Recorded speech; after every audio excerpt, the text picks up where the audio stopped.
Hey, my wonderful people, you're welcome to the channel. This is Uglo Fashion. So this is what we are learning today. You can see how lovely it is. I'm enjoying it. I'm feeling myself. So it's a mid-calf cape gown,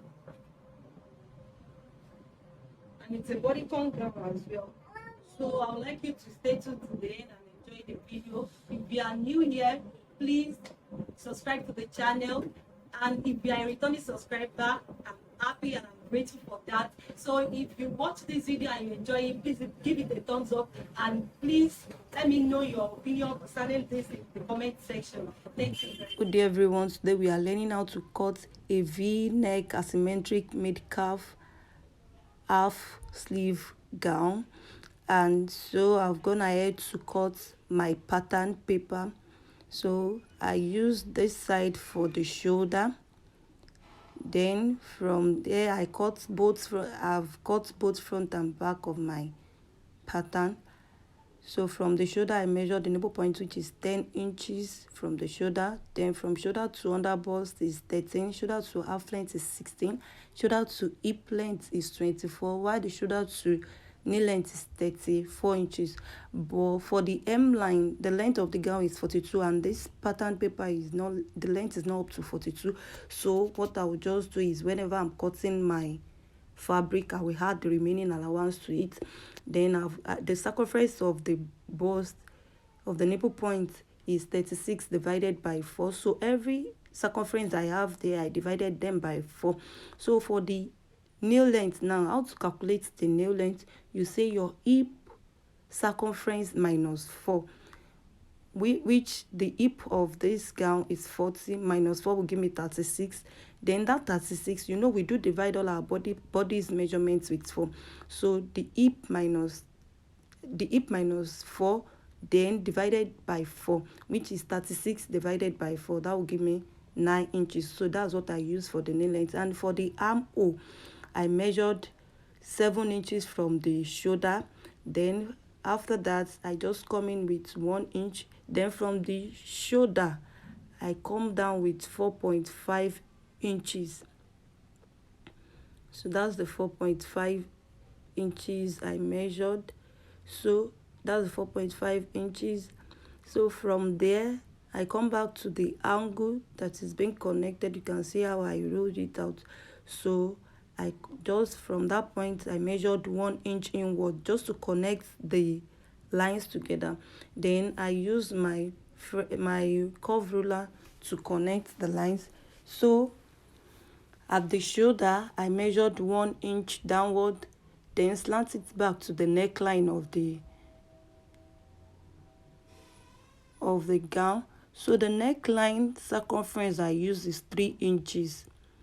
Our shoulder is not straight, so that's for the slope of the shoulder. So after cutting that out,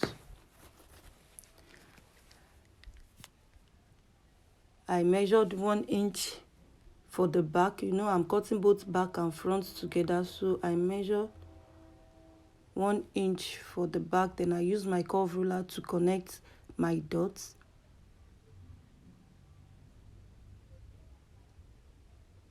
Don't forget, it's 3 inches by 1 inch that I use for the neckline.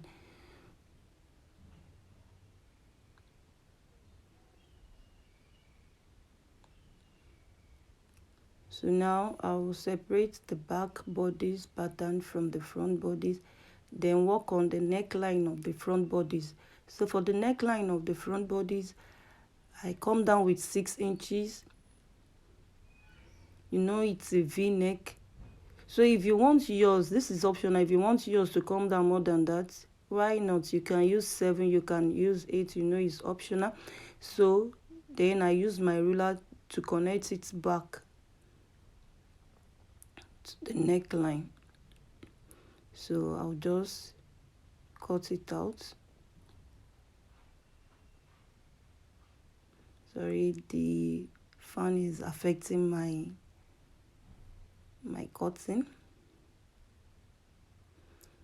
Then after that, I measure 3.5 inches for the dart. That's because the nipple span, the bust span is 7 inches divided by 2. So 7 inches divided by 2 will give 3.5. So I mark that 3.5 from the nipple point to the half length. Then from the half length, I come down with 5 inches. That's for the front bodies. After the half length, I measured another 5 inches. So on the half length, I measured half on both left and right of the 3.5 inches, which is the nipple to nipple. Then I connect it back to the nipple point. I hope you understand what I'm trying to explain there. You can see in a triangular form, and I did likewise. I connected it back to the 6 inches, to the 5 inches. So now for the dart of the back bodies, I measured the 3.5 inches. The 3.5 inches I measure for the circumference. Then I also come out with half on both sides of the half length. Then the length I used, I used 5 inches after the nipple, after the half length, but for the back bodies I used 6 inches. So then I connected everything just the way I did for the front bodies.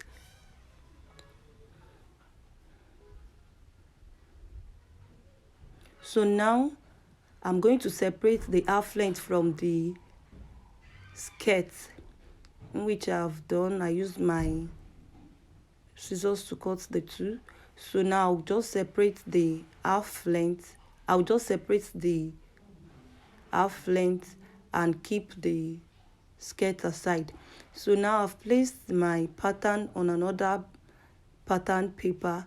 Then I used my sellotape to gum it down. Then I left 1 inch at the shoulder, and I ensured that the neckline is well connected, is well placed on each other. So the cape, the mid-calf cape sleeve is a bit longer than the half length, but not up to the length of the hip.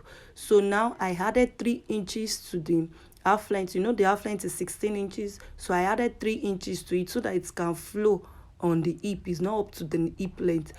Then from that point, I'll go around with my tape just in a circular form. But before I do that, I need to connect back the lines. I just use dot lines just to know where the tape is going to be placed. So now I'm measuring the 19 inches round. I'm going round with the 19 inches. So for this point to, because of the separation of the 1 inch, I need to connect back the lines. I'm using the shoulder of the back to do the circle.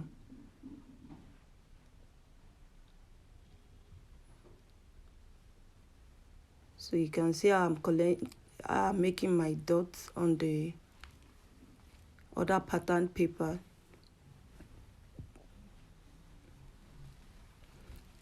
And this is for the cape.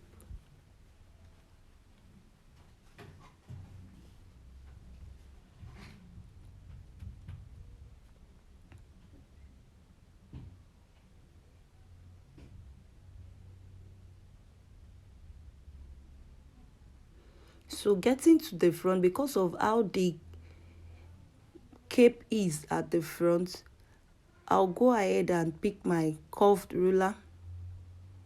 Now I've joined everything together. You can see how it is. I said it's in a circular form, just in form of a flay. So now I'll trace out the neckline of both front and back.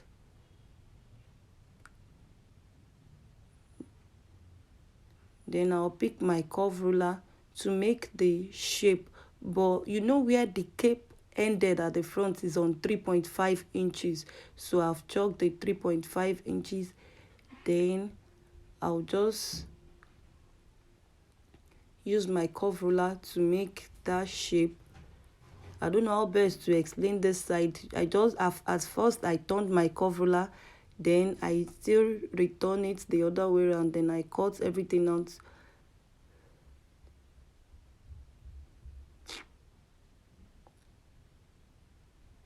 So this is the fabric I'm using for this. And the pearl, I don't like the pearl inside, so I have to remove the pearls for the down. So I've removed this side. That's the side I'm going to cut for the skirt. You can say I removed the 1 inch from the cape at the shoulder. So I've gone ahead to cut all my patterns on my fabric, and I've added allowances to them.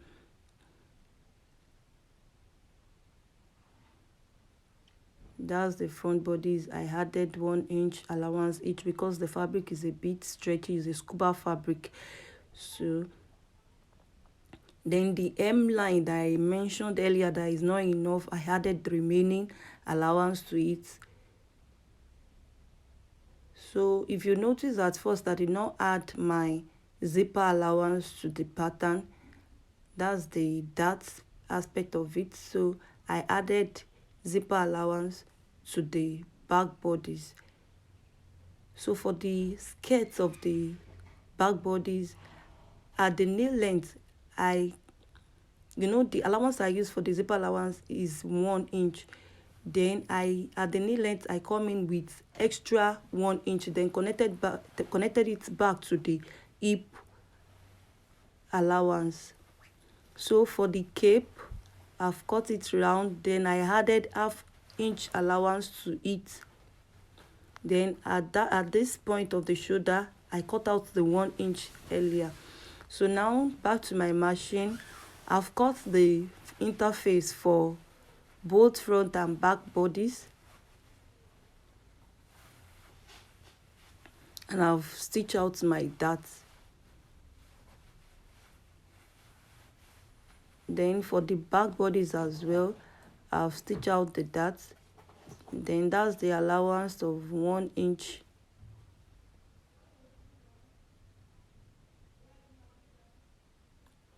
Then that's the interface for the back.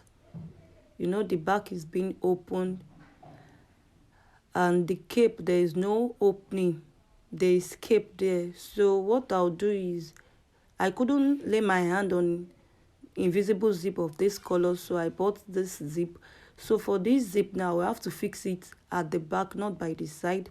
So you can still fix zip both by the side and at the back as well. So for the front bodies, I will ensure that the notched part at the middle is well connected when joining the skirt and the upper bodies, and the darts too must follow each other. So the same for the back bodies. So for the back, after the hip length, I stitch the remaining down to the nail length. Then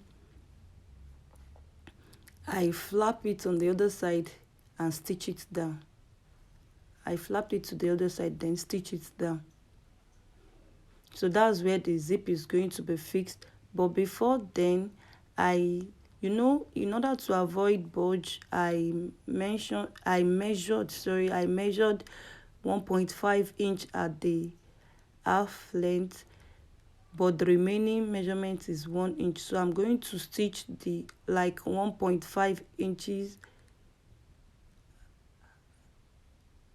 before fixing my zip. So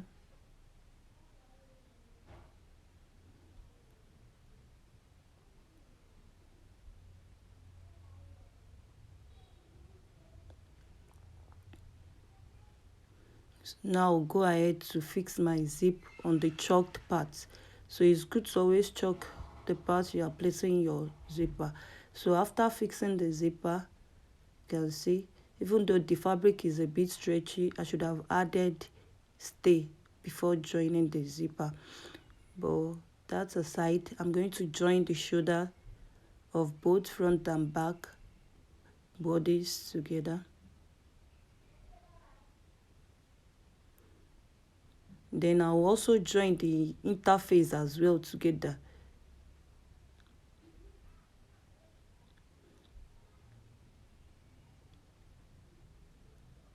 So I'm using a shoulder pad for this, just to raise the shoulder.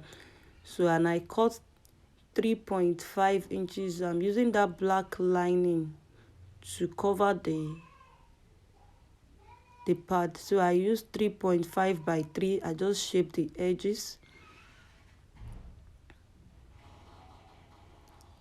I just shape the edges in a curved shape.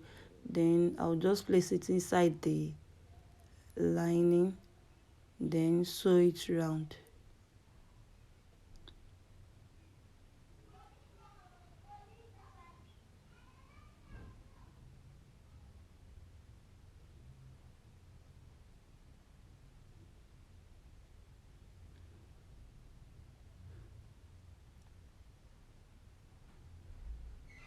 So after stitching the two, I'll go ahead and place it on the shoulder of my gown.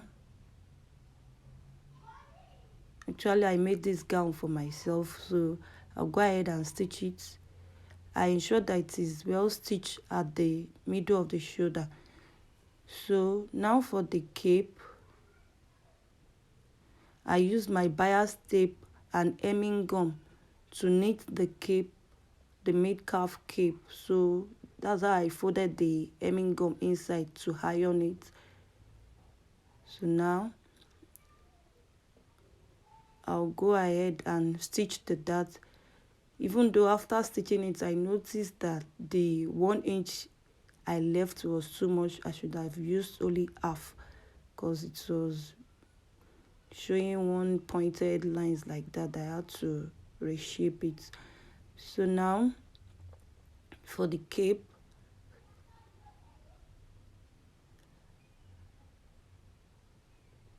that's the 3 inches that I notched for the neckline of the front. I mean 3.5. So now I'll just fix my cape.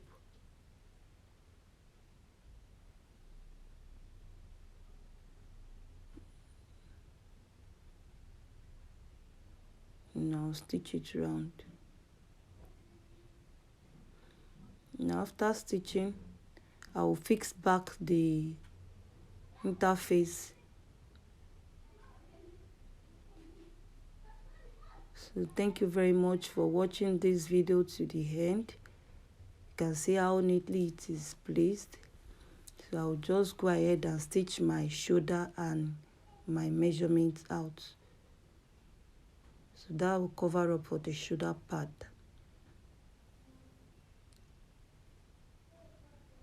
And I'll use my hemming gum to gum my interface down